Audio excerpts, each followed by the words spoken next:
আদালতের ঘরে শেষ কাগজে সই পড়তেই আইনজীবী একটু হালকা হেসে বলেছিলেন, এই তো ম্যাডাম, সব শেষ, আইনি বিচ্ছেদ হয়ে গেল।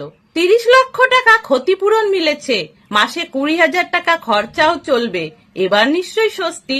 কবিতা খুব অল্প করে হেসে বলেছিলেন, হ্যাঁ, এখন আর কারোর কাছে কিছু চাইবার নেই। আইনজীবী নথি গুছিয়ে নিলেন আর কবিতা বাবা মার সঙ্গে বাইরে বেরিয়ে এলো। আদালতের এক কোণে দাঁড়িয়ে সবটাই দেখছিল নির্বাণ। কবিতা একবারও পেছনে তাকালো না। গাড়ির দরজা বন্ধ হলো। একটা সম্পর্কও চুপচাপ বন্ধ হয়ে গেল। প্রথম মাস মায়ের বাড়িতে সবাই খুব যত্ন নিল। মা বারবার জিজ্ঞাসা করত, তুই ঠিক আছিস তো? বাবা চুপচাপ পাশে বসে থাকতো। কবিতার মনে হয়েছিল, এই তো বুঝি স্বাধীনতা, এই তো শান্তি। দ্বিতীয় মাস বাড়ির কথাবার্তার সুর বদলাতে শুরু করলো। দাদা মাঝে মাঝে একটু কড়া গলায় বলতে শুরু করলো, সারাদিন ঘরে বসে থাকলে তো আর চলবে না। বৌদি ঠান্ডা গলায় খোঁচা দিত, এত বড় হয়ে গেছিস, একটু দায়িত্ব নিলে ভালো হয় না? ভাইপো হেসে হেসে একদিন বলেই ফেললো, পিসি তুমি কবে নিজের বাড়ি যাবে? তৃতীয় মাস ঘরের বাতাস ভারী হয়ে উঠল। যেখানে আগে আদর ছিল সেখানে এখন অস্বস্তি। কবিতা কথা বলা কমিয়ে দিল, কিন্তু বুকের ভিতরে জমে উঠেছিল এক অদ্ভুত চাপা কষ্ট। চতুর্থ মাস তার ওঠা বসা নিয়েই যেন নজর। বাইরে পা রাখলেই পাড়ার ফিসফাস তার কানে আসে, ওই যে ডিভোর্স হয়েছে, এখন বাপের বাড়িতেই থাকবে বুঝি। সেই প্রথম কবিতা বুঝতে পারল, শ্বশুর বাড়িতে সম্পর্ক জটিল ছিল, কিন্তু সেটা ছিল তার নিজের সংসার। আর এখানে সে যেন না অতিথি, না কোনো গৃহকর্ত্রী, এক অকারণ বোঝা। এক রাতে ছাদের এক কোণে বসে অনেকক্ষণ তাকিয়েছিল সে আকাশের দিকে। টাকা আছে, স্বাধীনতা আছে, কিন্তু সম্মান, আপন ভাব, একটা ঘরের নিশ্চয়তা কি সত্যিই আছে? নিজের অজান্তেই ফিসফিস করে বলেছিল, আমি ভুল করেছি।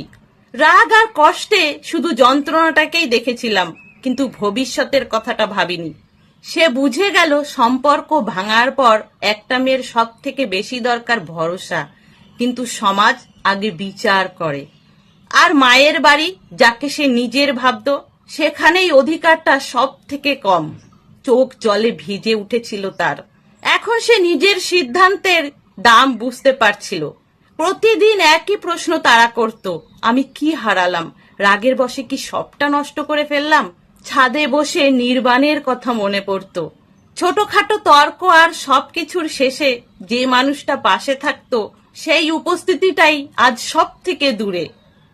এক রাতে নিজেকে আর সামলাতে পারলো না, কাপা হাতে ফোন তুলে নাম্বার ডায়াল করলো। কল ধরতেই শোনা গেল, হ্যালো। কবিতা ধীর গলায় বলল, নির্বাণ, আমরা কি আবার চেষ্টা করতে পারি? আমি তোমাকে খুব মিস করছি, আমি আবার তোমার সঙ্গে থাকতে চাই। দুদিকেই কিছুক্ষণ নীরবতা, তারপর গভীর নিঃশ্বাস নিয়ে নির্বাণ বলল, আমিও পারছি না তোমাকে ছাড়া। ভুল দুজনেরই ছিল, যদি ঠিক করতে চাই তাহলে দুজনকেই এগোতে হবে। আমি তোমাকে ফিরিয়ে আনতে চাই, তবে কিছু বদল আমাদের দুজনেরই দরকার। তুমি রাজি থাকলে আমি এক্ষুনি রওনা দিচ্ছি। কবিতার চোখ দিয়ে জল গড়িয়ে পড়ল। সে খুব আস্তে বলল, হ্যাঁ, আমি প্রস্তুত। ঘড়িতে তখন রাত 12টা। নির্বাণ গাড়ি নিয়ে বেরিয়ে পড়ল। শীতের রাস্তা ফাঁকা, কিন্তু তার মনে একটাই কথা, তাকে বাড়ি ফিরিয়ে আনতে হবে। 5 ঘন্টা এক টানা ড্রাইভ। ভোরের আলো ফোটার সময় সে কবিতার বাপের বাড়ির দরজার সামনে দাঁড়িয়ে। কবিতা বাইরে এলো, চোখে ভয়, লজ্জা আর স্বস্তি নিয়ে। মা বাবা দরজা খুলে দিলেন। নির্বাণ মাথা নিচু করে তাদের প্রণাম করলো। কবিতা তার ছোট্ট ব্যাগটা তুলে নিল। কোনো কথার দরকার পড়ল না, দুজনেই বুঝে গিয়েছিল এই সিদ্ধান্তটা তাদের মন থেকে। কিছুক্ষণের মধ্যেই গাড়ি চলল। কবিতা ফিরছে তার নিজের ঘরে, যে ঘরটা সে একদিন তাড়াহুড়ো করে ছেড়ে এসেছিল। সম্পর্ক আসলে ভেঙে যায় না, শুধু মাঝে মাঝে ভুল বোঝাবুঝির ধোঁয়াটা একটু পরিষ্কার করে নিতে হয়। সময় মতো একটু নত হওয়া পুরো জীবনটাকেই বাঁচিয়ে দিতে পারে। তাহলে বন্ধুরা, এই ছিল আজকের একটা ছোট্ট গল্প। যদি ভালো লাগে প্লিজ লাইক করে দিও, সাথে কমেন্টেও জানিও তোমাদের মতামত। সকলে ভালো থেকো, সুস্থ থেকো।